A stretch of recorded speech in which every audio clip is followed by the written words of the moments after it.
I'm Dara O'Brien. Joining me this week are Andy Parsons, Andy Osho and Russell Howard, Chris Addison, Hugh Dennis and Milton Jones.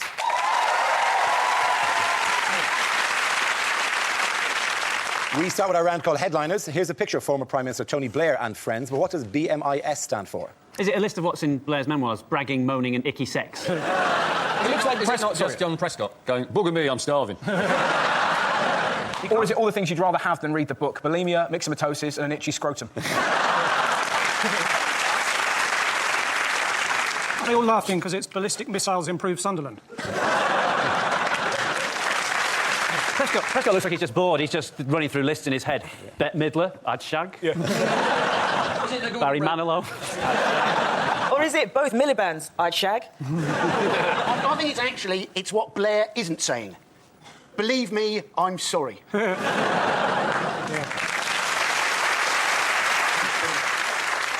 Is it Blair, my influences, Satan? Or is it their nicknames, Brainy, Miserly and Insignificant Sausage Muncher? When was that ever anyone's nickname? Insignificant Sausage Muncher. Well, strange you should say that. It's longer than anyone's name. Is it just simply Blair memoir is shit? So we're going to have to move to the correct answer. I'll give you that. You're almost halfway there. Is it Blair's memoirs' incredible sales? Yes, very well done. Congratulations. Yes, the answer I was looking for was Blair's memoirs' incredible sales. This is the story that ex-Prime Minister Tony Blair has finally published A Journey, his hotly anticipated account of his time in power. Waterstones claimed it to be their fastest-selling autobiography of all time, outstripping on its first day successful memoirs by celebrities such as David Beckham, Russell Brand and Dawn French. Who doesn't come out as well? Brown. But I just don't understand why people are buying it. We've heard it all before. We've heard it 9 times before. Like, Blair doesn't get on with Brown. What next? David Blunkett's crap at Wink Murder. We know... The titles are terrible as well, isn't it? A Journey. The title is terrible. A Journey is terrible. They're just so pretentious. A Journey is pretentious. The Third Man by Mandelson, that's pretentious. What you want is John Prescott's Read This or I'll Punch You in the Face. Yeah. That's the kind of title I want. Also, he went, didn't he? He went his journey. In fact, he went from Islington to Downing Street to Connaught Square in Bayswater. That is not much of a journey. 45 minutes at best. I mean, let's face it, Michael Paling's there going, well, it's not pole to pole. He said that George Bush was an intelligent man, which is a bit like saying that Joseph Fritzl's a family guy. This is a...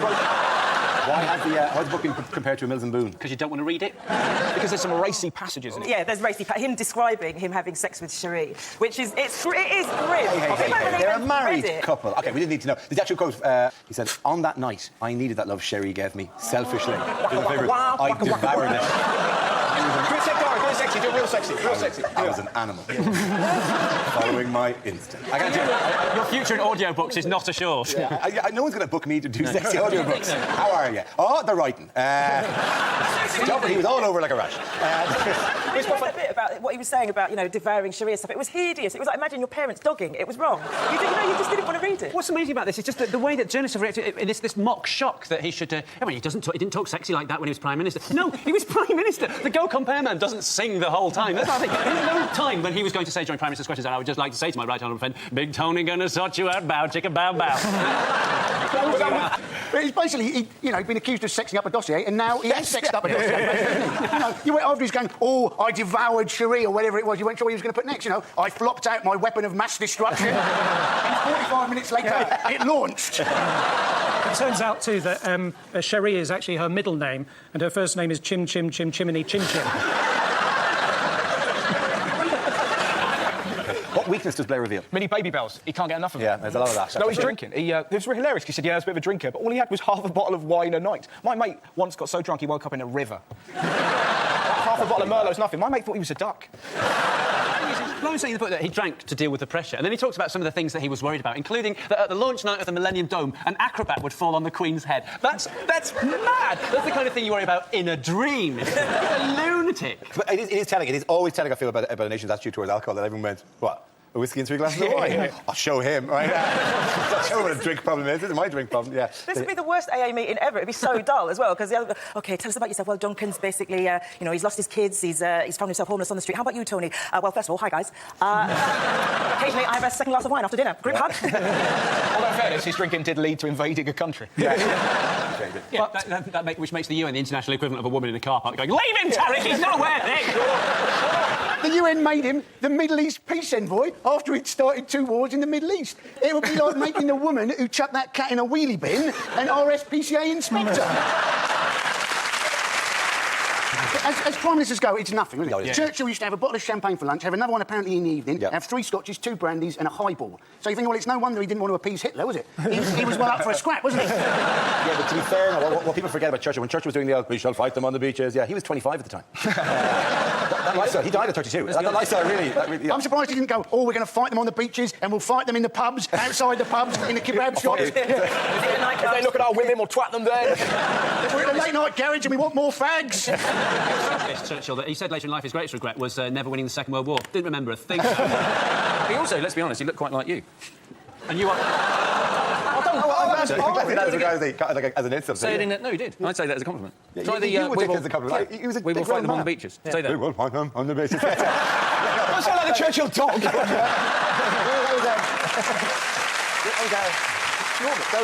No, Tommy Cooper. One day. Tommy Cooper. I don't know who that is, but I think they've usually got a carer with them. Yeah. Say this. Never in the field of human conflict. I'm not doing Churchill impersonations, really. Do sexy Churchill. Sexy Churchill. I will fight you on the beach. Why has William Hague been in the news recently? He's come out and said he's not gay. And Can I Cameron... rethink the wording of that sentence? Nope, not at all. That's all fine.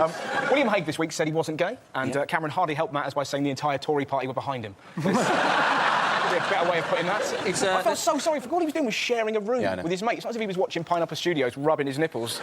It wasn't quite his mate, though, was it? It was a special advisor. And you're wondering, how good was the special advisor? How good was the advice that he was giving him? Oh, you wear a baseball cap, you wear wraparound shades, and what's more, book a twin room and put me in it. But the thing is, guys, come on, let's not... We share a room when we're on tour, don't we? No. Yeah, we do. Don't lie. Me, Andy, Hugh in one bed, Dara's in the other.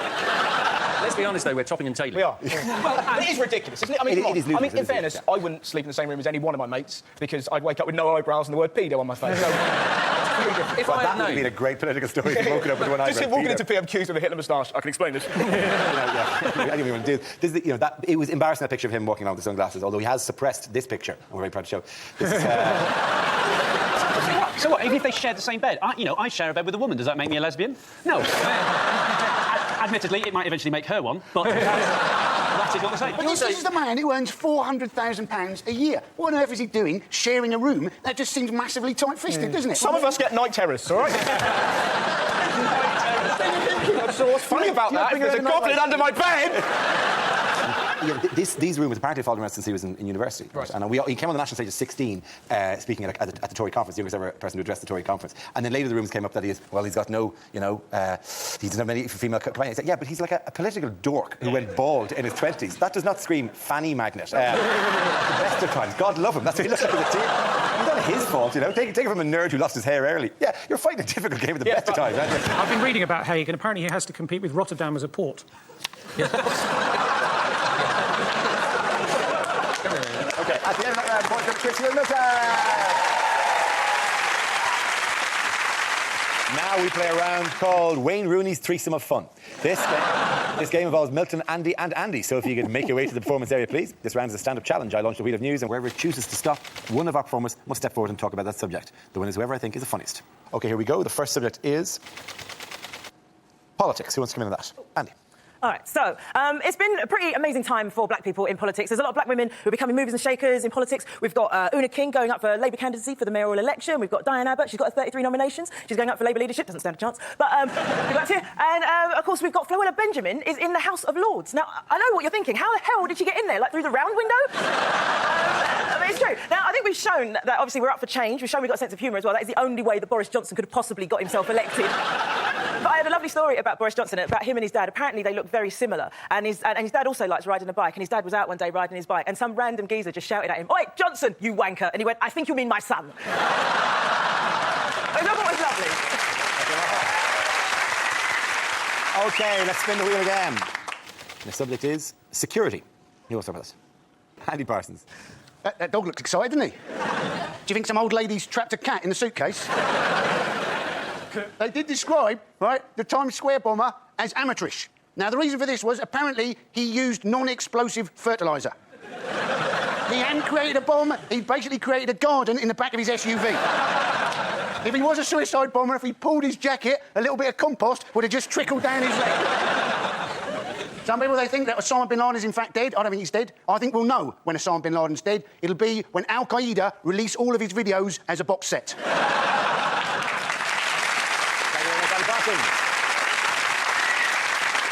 OK, that leaves us with Milton. Let's see what you've been left with.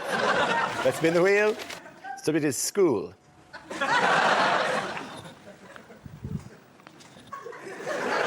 When I was 5 years old, my teacher asked me if I wanted to take the school guinea pig home. 7 months later, I arrived in the African Republic of Guinea.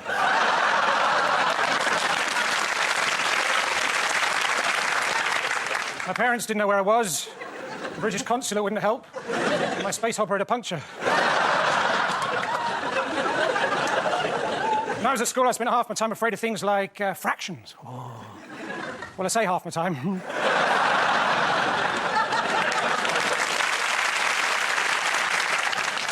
It's not easy for teachers, though. I mean, where do you stand? You stand at the front of the class where you can write on the board, but you can't see the children. Or do you stand at the back where you can see the children, but you can't write on the board? I mean, no one's been able to solve that dilemma.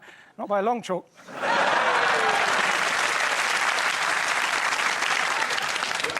When I was young, I baked an apple tart. I took it to Leeds, Liverpool and Reading. All because my maths teacher said, make sure you take pi to 3 dismal places. Thank you very much. And that round point for Mr. Jones. Come on back. Our next round is called If This Is the Answer, What is the Question? On the board are 6 categories. Andy, which category would you like? Sport, please. OK, sport is your category. The answer is 3. What is the question? Is it the viewing figures for the Women's Rugby World Cup? If you added 2? Is it the number of North Korean players who got home safely after the World Cup? Is it at what age is too young to be on Twitter? Is it just done a shit, LOL? Is it how many sugar babes now have diabetes? Is it how long does a game of I Spy take in seconds for a group of Chilean miners? Starts with AJ. Is it Javier again? It is Javier again. Is it how many steps to heaven have been replaced by a wheelchair ramp? How many people in Britain last year paid the right amount of tax? Is it how many livers did George Best get through? He liked liver. He liked liver. Or is it how old was the boy who made my trainers? It's a joke. I'm wearing hush puppies. Is it how many Facebook friends have I got? Is it what is the minimum membership level for a Musketeers club? Is it... That's a lot. It really would work. All for one and you for me. Is it in fact, on a Dulux colour chart, how many oranges are there that are in fact slightly brighter than Christine Bleakley's face? Wow, the minute you leave the BBC, you're dead to us. That's the way that works. Dead to us, Christine. I want you to do the correct answer. I know the correct answer. Is it allegedly the number of deliberate no balls the Pakistanis bowled in the last Test match? Yes, that's absolutely right. Well done, Andy Parson. The question I was looking for was how many no balls were allegedly delivered to order by Pakistan cricketers in a 150 grand betting scam uncovered by the News of the World. This is news that Pakistan cricketers Salman Butt, Mohammad Asif and Mohammad Amir have been suspended by the International Cricket Council after the News of the World claimed to have uncovered an alleged betting scam set up by London-based fixer Mazhar Majid and said that he let the paper in on the match fixing scam in return for 150 grand. But it's a no ball, isn't it? It's effectively a foot fault. If you're betting on foot faults, you have got a gambling problem. Yeah. I mean, you think that people would spot that when you... I mean, let's face it, if you went into William Hill, right, and you said, oh, I think Andy Murray is going to do a foot fault in the fourth point of the third game of the second set, wouldn't the person behind the counter go, that's a bit suspicious? Is he a bit specific? For this, he only uses a score, mate. Thanks very much. I think it's absolutely astonishing that it's kind of sad in a way that there are people out there who are willing to bet on the fact that, you know, watch cricket for long enough to see if no balls have been bowled during a Test match. You can also bet on how many friends they've got and the last time they managed to talk to a girl. But as if cricket isn't dull enough anyway, you're looking for dull things within a dull sport. Yeah. They've done a no ball within the dullness. That's like eating a vegan barbecue whilst listening to Dido. You can't get any dullness. There are great allegations, aren't there? They're saying that there's a chance that they actually threw one of the matches against Australia last winter. And you're thinking, my goodness me, we have just lost to them in the third Test match. If it turns out that they were match fixing, we've just actually been trying to beat them and we lost to a team that quite possibly were trying to throw the match. How were we? Stop hitting the ball! I'm throwing it underarm. I'm throwing it in the most girl Shreya, stop hitting the damn ball! I think people are taking it a bit, sort of making it like it's really extreme or something, because someone said in the papers as well, this is the worst crime a sportsman can commit. I'm thinking, try telling O.J. Simpson's wife that. Well, there was a quote in one of the papers, I think it was the News of the World, said a thing about, in this terrible time for Pakistan, which obviously it is the one, in this terrible Pakistan, while their nation was struggling with a huge disaster, these four men were defiling the traditions at Lord's. And you're going, yeah, because that's really what the people of Pakistan are worried about at the moment. Yeah. Yes, we have no possessions and our homes have been washed away, but as long as the home of cricket remains bound with integrity, that's the most important thing to us here. It's absolutely extraordinary. They paid 150 grand for the story, though, when normally they just hack into the players' voicemails. Pay nothing for it at all. I tell you what's scary as well, going into a betting shop. I mean, I'm not an alpha male. You just walk in like, hello, I'd like to bet on the National. And all the men look massive. They're made even bigger by the fact they're holding tiny pens. You see the little pen going, I wish I worked in Argos. Yeah, one day the Grand National, you do feel like, I'd like to bet on a horse, please. Which one has the prettiest name? Do you want to do it each way? Did I come back? Why was Wayne Rooney in trouble this week? Wayne Rooney, allegedly, Dara, had sex with a prostitute. Yes, and I cannot wait for the songs that will come from the crowd straight away, because that's exactly what it'll be. Wayne Rooney shagged a whore, and we all thought he couldn't score. His wife's going to take his money from the bank. Next time, Wayne, just have a wank.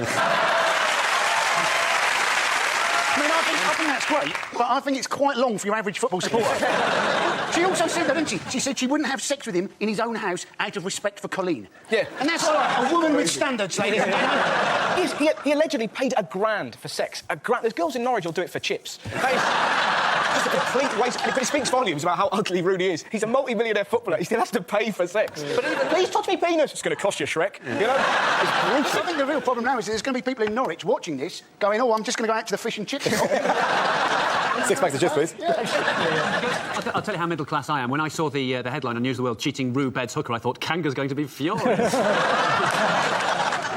As well is he's got, because it was listing like all his earnings and what might be compromised because of what's happened, and he's got a £5 million book deal. Like, who wants a book by Wayne Rooney? Do you know what I mean? What does it say? Do you know he's written 2 already? And they have sold. I know, I can't get... Like, what does it say in there? Like, scored a goal, banged a prosy. Chapter 2. Scored a goal, banged a prosy. Chapter 3. Swallowed a Lego. One of my favourite things is people say, oh, he's going to lose his sponsorship. You know, the papers say he's going to lose his sponsorship money. Like, kids aren't going to buy Coke because Rooney cheated. I'm really thirsty, but I just don't believe in sex outside wedlock. OK. Game that round. The points go to Russell, Andy and Andy. Now we come to scenes we'd like to see. So if everyone can make their way over to the performance area, I'll read out this week's topics and then we'll see what our panelists can come up with. OK, here we go. The first subject is unlikely things to read in a political memoir. So we were playing Truth or Dare, and I didn't want to tell the truth, so I shagged Edwina Curry. Big Ben struck 12 and stopped. Thank God. My buttocks were on fire. I thought I'd pressed the button that summoned the tea lady. Imagine my surprise when it turned out I bombed Russia. I think the greatest thing about meeting the Queen was listening to him singing Candle in the Wind. Yeah. Say what you like about Robert Mugabe, but that moustache makes all the difference to foreplay. I suspected that John Prescott was having an affair when the 4 legs of his desk came through the ceiling above me. I was actually at college with Saddam Hussein. We were at Sussex together doing chemistry and combined inhumanities.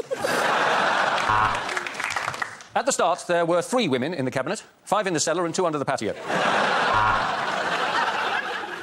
Deciding to go to war was one of the tensest games of eeny, meeny, miny, mo I have ever played. We'd sometimes break up boring cabinet meetings by convincing David Blunkett he was black. Oh, when we got into Bosnia, the first thing we did was get the United Nations troops setting up trestle tables with plates of cheese straws and sausage rolls. But it turns out we were supposed to provide a buffer, not a buffet. John Prescott, a book by me. Take that, you bastard, he said. No one fucks with Mahatma Gandhi. The next topic is things you wouldn't hear in a medical documentary. I know you're a teenage mother, but nobody will patronise you here. Come through to the slag ward. Next, he was put in a CAT scanner. Unfortunately, the cat was still in it. And so Nick Griffin comes round after the face transplant, and that's not the colour he was expecting. OK, now cough, and cough again. OK, yeah, I've got the diagnosis. Got a cough. Eventually, doctors had to break his leg in 6 places. It was the only way to stop him running around the ward, the little tosser. 94% of people in this country have irritable bowel... Oh, sorry. What this attractive patient doesn't realise is Dr. Singh was struck off years ago. Brian is 75 stone. He hasn't left the house for 3 years. What a fat bastard. After months of tests, doctors finally discovered what had caused his blindness. He'd been masturbating too much. Today we're attempting a slightly difficult operation. What we're hoping to do is remove the Adam's apple with a pair of tweezers without the patient's nose flashing red. Tara removes her top to reveal a hideous skin infection. Look away now if you're eating Rice Krispies. The Siamese twins were joined in the most embarrassing place imaginable and known by friends as the skipping rope.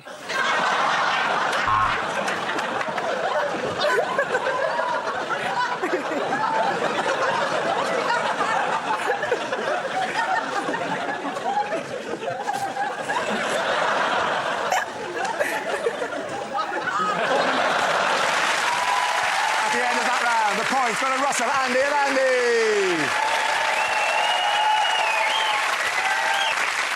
And that's the end of the show. This week's winners are Andy Parsons, Andy Osho and Russell Howard. Congratulations to Chris Anson, Hughes and Nick Jones. Thank you for watching. I'm Darrell Green. Good night.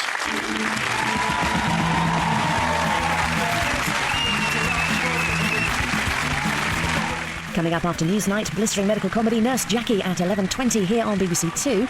And right now, the laughs are rolling with BBC Three, and the King is dead.